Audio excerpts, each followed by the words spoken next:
and also introduce our City Councillor, Jody Mitic, as attending here. Jody, just standing there already. Go, thank you. Our next speaker is going to talk about Bill C-211. We met with him last year to talk about presumptive legislation as a federal framework. His name is Todd Doherty. He's the MP for Caribou Prince George, and he's presented a private member's bill in Parliament. We were very pleased to have met with him last year. We're very pleased to continue to work with him, and I'm actually very pleased that he wanted to take the time to come and talk to you today. So there you go, the Honourable Todd Doherty. He's shaking his head.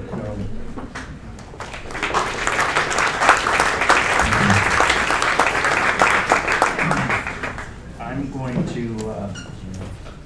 going to preface my my speech.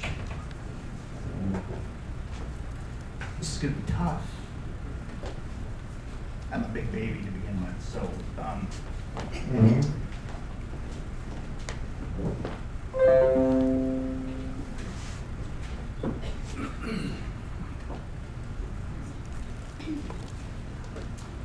I'd like to take a moment to say thank you for allowing me to be here with you guys today. Hopefully you can hear me. Looking around the room, seeing all the faces, hearing the stories. Jason standing up and sharing with us. The courage to tell your story. The courage to talk is so important. I know each and every one of you have a story to tell. And I want to tell you that I recognize that not two stories are the same. You are each unique, and I respect that every story is unique. And I'm very thankful that each of you are here today. I'm so thankful that the Badge of Life is going to spent on it. Whether to listen, learn, or even to share your story with all of us, I'm thankful we are moving forward toward the end of the stigma around post-traumatic stress disorder by being in this room today. I'm reading from a speech, but I'm reading from a speech with the words that I wrote. Make sure that I get it right. I want you to know that it comes from the heart, even though it is a speech. And I've struggled for the last 5 days, maybe even 5 or 6 hours about standing here before you and sharing it. I'm glad that we're here and we are talking about the topic of PTSD, mental health, and the challenges that you face in doing your normal job. Because 20 or 30 years ago today, that wasn't reality. And if we are being truly honest and serious, this wasn't even a reality 10 years ago, maybe not even 5 years ago, maybe not even a year ago. We are only now just understanding what the term PTSD means, what the term occupational stress injury means. And it's through workshops like this that the door opens for others to realize that they're not alone, that we realize that it's okay for us to say we're sick or we need help.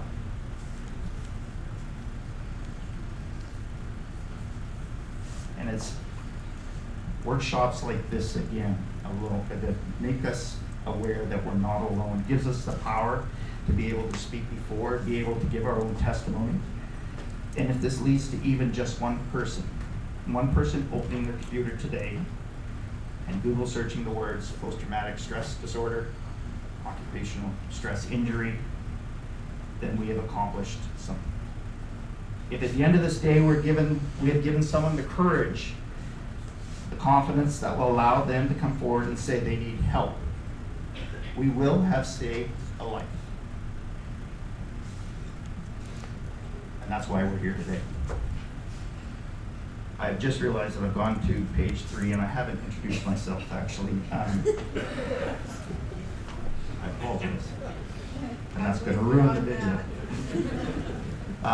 those of you that don't know me and are wondering who the bald guy is that is standing before you, my name is Todd Doherty, and I'm the Member of Parliament for Caribou Prince George.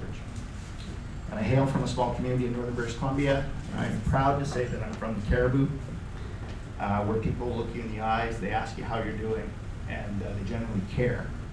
They also have a lot of fight in them. And I'm very, very proud to be from that riding. I go by a few other titles. I was formerly the official opposition critic of Asia Pacific Gateway. I was formerly the deputy critic of Indigenous Affairs.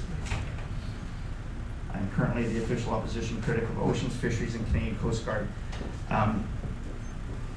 But many of those that are in this room today know that I'm not a titles guy. I'm more proud to be called a volunteer and a community champion. And the title I'm most proud of is being a dad. My wife Kelly and I are blessed to have 4 incredible children, Cassie, Caitlin, Jordan, and Josh. It's funny that I have to write those words down to remember them. But I stood in the house last week to acknowledge them and say thank you to the volunteers that got us to this position. And I actually missed one of my daughters. So I apologize for that over and over again. I was first elected on October 19th of last year, just a little over a year ago now. And I have to tell you, October 20th, October 19th, I couldn't wait to get going.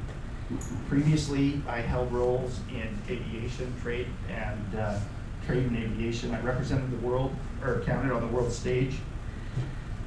And I presented to heads of state, royal families, government officials.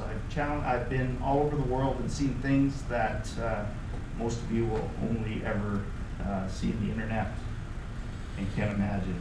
For a time in the late 80s, so hopefully that doesn't date me, I worked with at-risk youth and at-risk adults teaching crisis intervention and suicide prevention.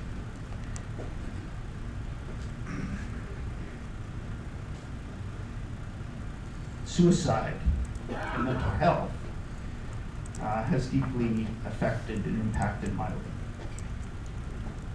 So, as I stand here today talking to you, I'm not talking to you as a politician.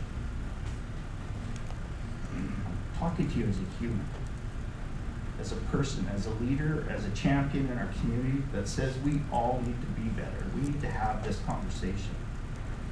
And I wish Jason was here to hear what I'm going to say, because his words were so profound. I didn't, shamefully, I didn't get a chance to hear some of the other speeches earlier on because I was in my own head trying to worry about what this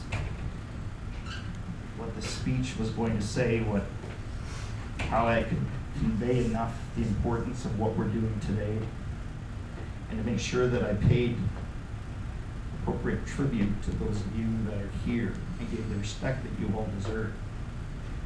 But words are great, slides are great, graphs are great, numbers are great, stats, whatever. We need to have that connection. We need to make eye contact with people. And we need to be able to ask the person beside us, are you doing okay?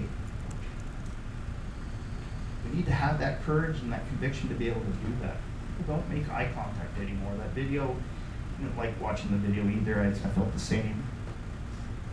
But the message was strong. Many times in today's world, it's not our problem. We're going to look away. I don't want to meddle.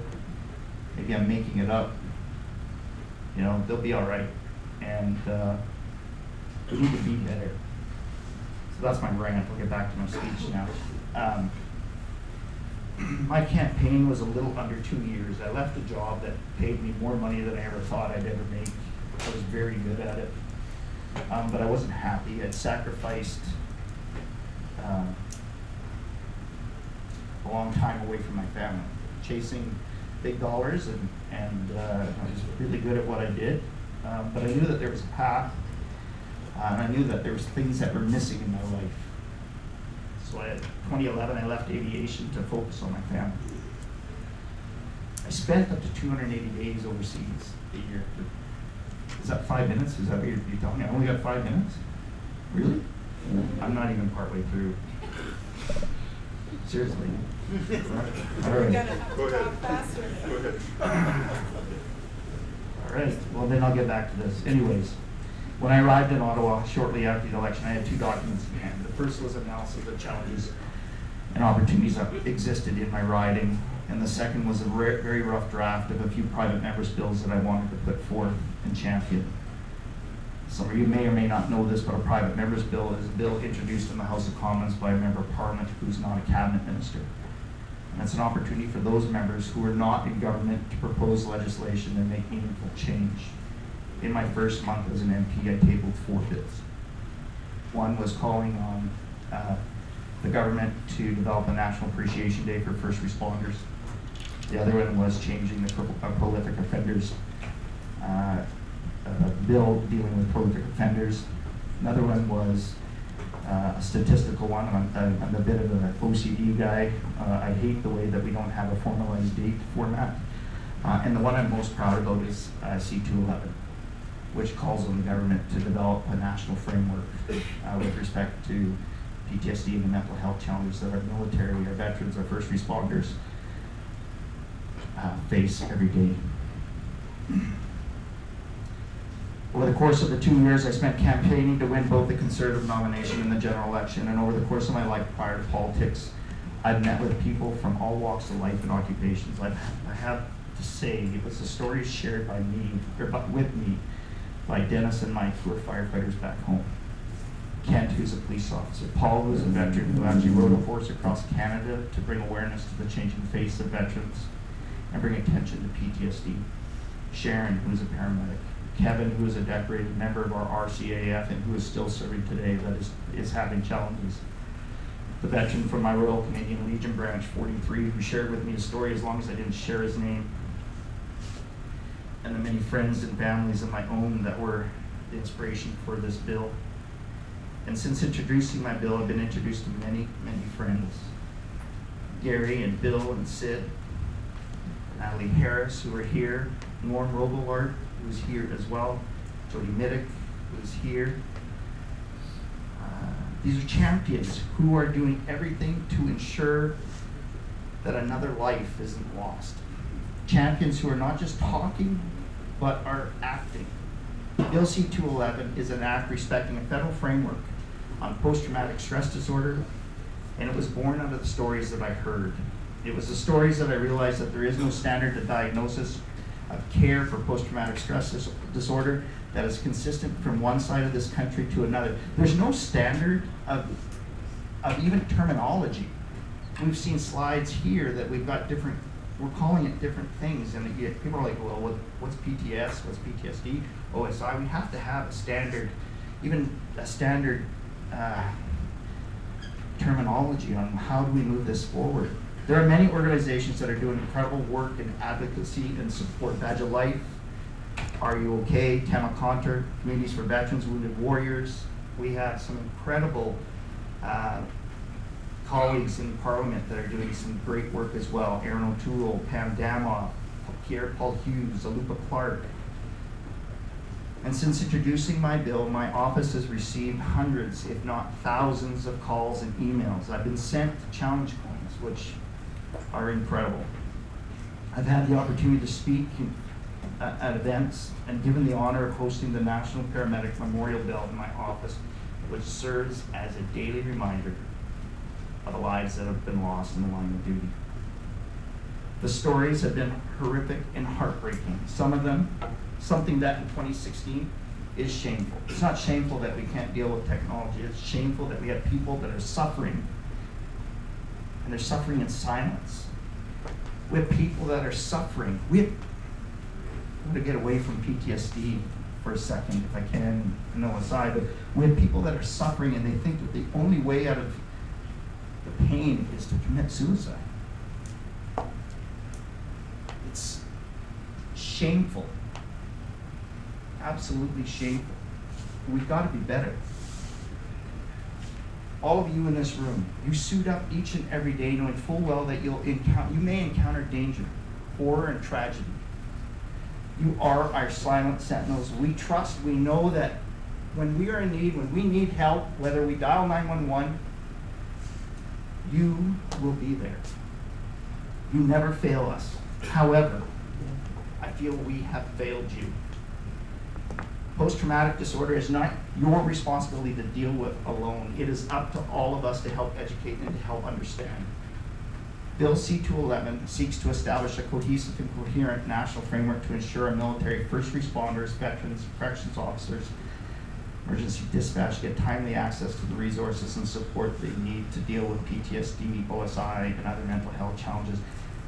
It is great that the Public Safety Committee just tabled a report on this, but I can tell you, government offices, parliament offices are filled with reports that collect dust and do nothing more than placate the masses, which is why I'm pushing for this bill to be, whether it's my bill, whether the government takes it and scraps it. It's not about a conservative bill, a liberal bill, NDP bill. It's about getting a piece of legislation there, getting a line item on the books that means that that standard of care, that standard diagnosis, that budget, it becomes a budget item that then we can save lives. That's why this bill is so important. That's why I'm pushing for it.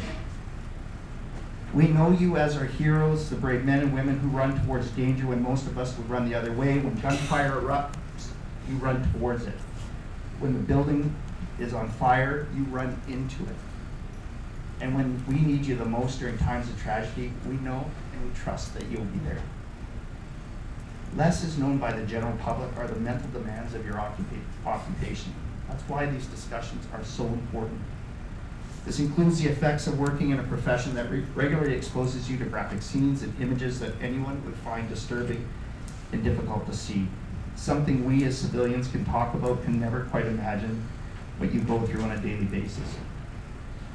The American Academy of Experts in Traumatic Stress website posted this story on their website after receiving permission from the individual to do so. And if you would bear with me, I'd like to read a quick excerpt. I get up at all hours of the night and I check the house over and over. I don't even know what I'm looking for. I was asleep about a month ago. I just knew that someone had fired a gun in my living room. I hear people pound on my door in the middle of the night, when in fact there was never anyone there to my knowledge. One night I got up and out of my bed, I got my gun, I was about half asleep. I don't know what I was looking for, but on my way through the house, I cocked my weapon. The .357 discharged and I shot a hole through my floor. Some of the incidents that I remember the most seem vague. I remember every aspect of a shooting where I held the victim as he died. However, I can't remember what he looked like. We do not have counselors to speak to about these things, and they wouldn't understand it anyways. I feel the average doctor would not even be able to understand what I'm talking about. I know I need help, but I have dealt with it for the past 2 years, and it is getting harder to deal with. There's another one. I don't sleep. I can't. My brain doesn't switch off. I can't stop the tape from playing in my head of the events, the images, the sounds, the smells. I have to lock the doors to my bedroom. I double and triple check that the door is locked. I panic. I am a grown man, and essentially I'm afraid of the dark, because I know as soon as the lights are off, the tape begins to play. I know better. I just need to get through the darkness of the night. And I can tell you the stories that have come into my office are horrific. Those individuals with PTSD have an 80% higher risk of suffering depression, anxiety, alcoholism, drug abuse, and suicidal thoughts. As a society, we've failed to come up with solutions to help our heroes. The unfortunate truth is that in today's society, past and present, we've been told to suck it up, to deal with it. Told that these sights and smells that are embedded in your memory will go away with time, that you signed up for this. You should know better. And that you should hide how you're feeling. Suit up and ride. I'm sure most of you can separate your life in 2 points. The time before PTSD and the time after. Lives are affected by PTSD each and every day. It affects us all differently, but it takes up every aspect, every moment of our day. It is a mental health condition. And only through the bipartisan support of our colleagues at Cooperation can we hope to achieve the effective and viable strategies for dealing with it. And that is why I propose Bill C-211. So that the first responders, firefighters, military personnel, corrections officers, members of the RCMP, and veterans get the attention and care they deserve. Those who know full well that without hesitation you may have to take another person's life, that you may lose your own in the process, that those who witness human tragedy have an outlet, and that there is a new standard of diagnosis and care that will be consistent from one side of the country to the other. As a member of Parliament, I was elected on a promise to fight for my hardworking constituents, keeping taxes low, being a strong voice for Ottawa, for those who felt they were not being heard. But there is so much more to this job than that. I don't know a single person who could read through the impact statements I received and not feel the need to fight on behalf of Canadians to improve a broken system. And I'm not ashamed to say that there have been times where I've gotten off the phone after hearing somebody struggle with PTSD and ended up in tears. That is why tabling Bill C-211 is one of the most proudest accomplishments of my life. And I'll fight tooth and nail to get it to the floor and get it passed. If I only accomplish one thing during the time of being elected, and that is passing that bill or legislation, I know that we've been effective, and I know that we will save a life. It is the work that you do, the work that we do in getting that bill will have a deep and meaningful impact on the lives of all of you, on Canadians, whether you are a paramedic, a firefighter, veteran, police officer, corrections officer, emergency dispatch. You deserve to be recognized for your valiant effort.